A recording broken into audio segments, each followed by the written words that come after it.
और अब बात करते हैं राजनीति के पुरोधा रामनिवास मिर्धा की।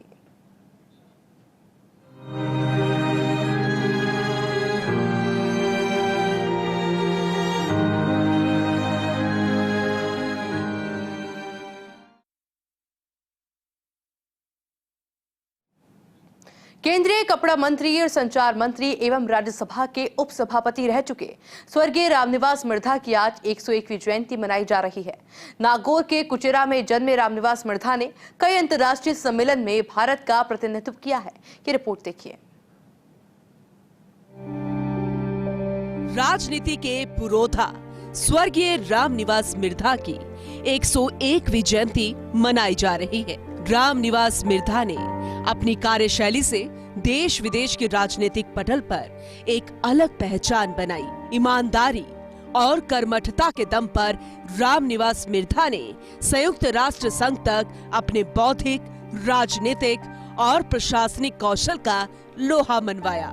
कई उच्च पदों पर रहते हुए भी सौम्य और शांत स्वभाव के बने रहे।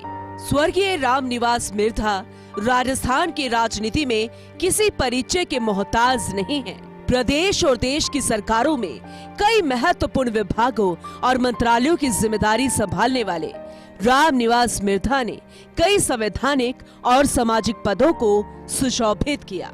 उनका जीवन एक व्यक्तित्व की पाठशाला है, अनुभव की यूनिवर्सिटी है, समाज सेवा की मिसाल है। रामनिवास मिर्धा का जीवन परिचय। जोधपुर रियासत के पुलिस महानिरीक्षक बलदेव राम मिर्धा के घर हुआ जन्म। रामनिवास मिर्धा की पत्नी का नाम इंदिरा मिर्धा। स्वर्गीय रामनिवास मिर्धा के 2 बेटे और एक बेटी है। इलाहाबाद यूनिवर्सिटी से एमए की डिग्री ली, लखनऊ यूनिवर्सिटी से एलएलबी की डिग्री ली, जिनेवा के graduation institute of international studies से भी शिक्षा प्राप्त की। राजनीति के पुरोधा 1953 में राज्य सेवा से इस्तीफा देकर जायल क्षेत्र से उपचुनाव जीता। 13 नवंबर 1954 से मार्च 1957 तक सुखाड़िया मंत्रिमंडल में मंत्री रहे। 1957 में लाडनू और 1962 में नागौर से विधायक चुने गए। 25 मार्च 1957 से 2 मई 1967 तक राजस्थान विधानसभा के अध्यक्ष रहे। 1970 में पहली बार इंदिरा गांधी सरकार में गृह राज्य मंत्री बने। 1974 में डिफेंस प्रोडक्शन राज्य मंत्री बनाए गए। 1975 में नागरिक आपूर्ति एवं पुनर्वास राज्य मंत्री बने। 1977 से 1980 तक राज्यसभा के उपसभापति भी रहे।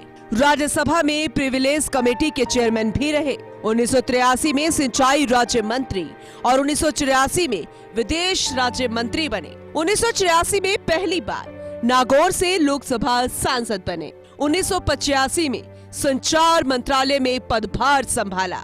1986 से 1989 तक राजीव गांधी सरकार में वस्त्र मंत्रालय भी संभाला। 1991 से 1996 तक बाड़मेर से लोकसभा सांसद रहे। 1993 से 1957 तक यूनेस्को के एग्जीक्यूटिव बोर्ड मेंबर भी रहे। वहीं इंडियन हेरिटेज सोसाइटी के अध्यक्ष भी रहे। Institute of constitutional parliamentary studies के सीनियर वाइस प्रेसिडेंट रहे। Indian federation of UN association के अध्यक्ष रहे। World federation of UN association के मानद अध्यक्ष रहे। Indian society of international law के अध्यक्ष रहे। संगीत नाटक अकादमी के चेयरमैन रहे। Surajmal memorial education society Delhi के अध्यक्ष रहे। कई वर्षों तक ललित कला अकादमी के भी अध्यक्ष रहे। यूनाइटेड नेशंस में राष्ट्रमंडल संसदीय सम्मेलन में भाग लिया।